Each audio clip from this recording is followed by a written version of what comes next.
اعوذ باللہ من الشیطان الرجیم، بسم اللہ الرحمن الرحیم۔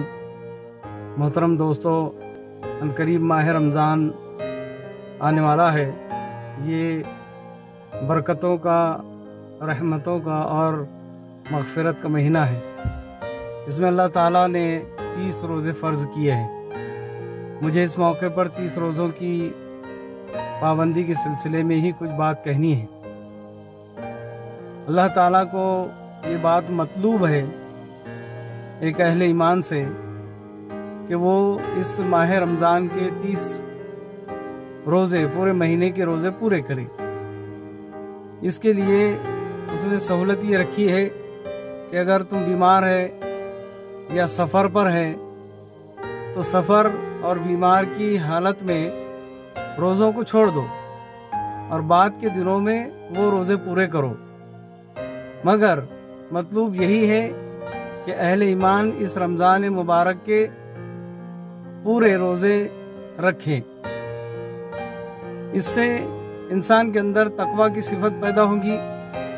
تقویٰ کی صفت پیدا ہونا بہت اہم چیز ہے۔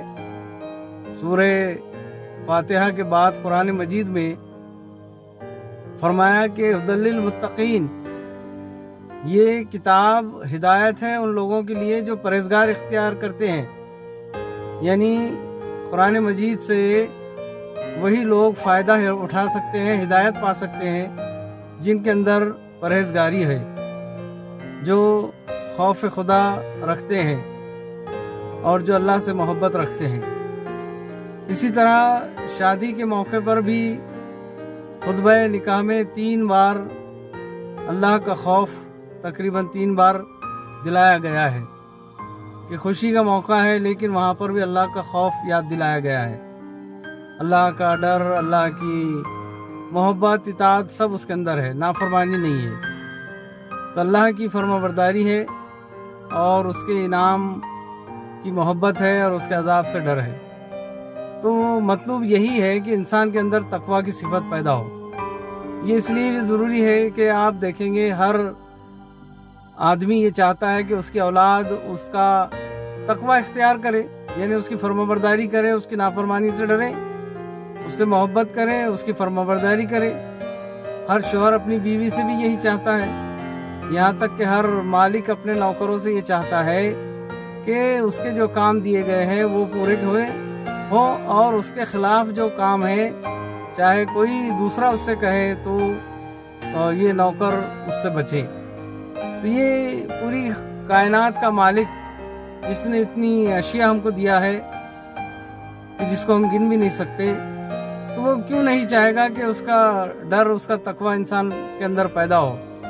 اس لیے یہ روزہ رکھا گیا ہے تاکہ جھوٹ، چوری، چغلی، گالی، غیبت، زنا وغیرہ ان سب باتوں سے بچا جائے اور ایسا ماحول، ایسا معاشرہ بنایا جائے جو پاکیزہ اسلامی معاشرہ ہو۔ اس کے لیے 30 دنوں کے روزے اس نے فرض کیے ہیں۔ تو 30 دن پورے کرنے اور نہیں کرنے کی مثال ایسی ہے جیسے کوئی بیمار ہے اور اس کو 30 دن کی گولیاں ڈوز دیا گیا ہے۔ اب اگر وہ بیمار 10 دن ہی کی گولیاں کھائے اور باقی 20 دن کی چھوڑ دے تو پھر اس کی بیماری کیسے دور ہوگی؟ یا کبھی کبھی کھائے اور کبھی نہ کھائے تو اس کی بیماری بھی دور نہیں ہو سکتی۔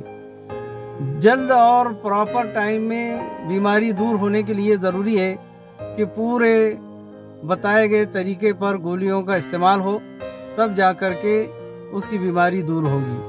آج ملت اسلامیہ کی تو بیماریاں بہت ہیں، اس کی بے وزنی ہے، ناقدری ہے، اس کے ساتھ ناانصافی ہے، ظلم ہے، زیادتی ہے، اس کی کوئی حیثیت جو ہے زمین پر نہیں رہی ہے۔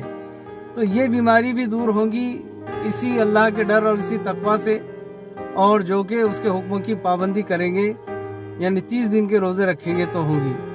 جیسے کوئی مریض پوری دوا جب بر وقت کھاتا ہے تو وہ جلد شفایاب ہو جاتا ہے اور وہ مطمئن ہوتا ہے کہ مجھے ان گولیوں سے، ان دواؤں سے بڑی شفا حاصل ہوئی ہے۔ تو اس میں یہی تھا کہ اس نے وقت کی پابندی کی اور دواؤں کو کھایا اور ان پرہیز سے جو ہے اس نے پرہیز کیا، ان باتوں سے رکا جو ڈاکٹر نے اس کو منع کیا تھا۔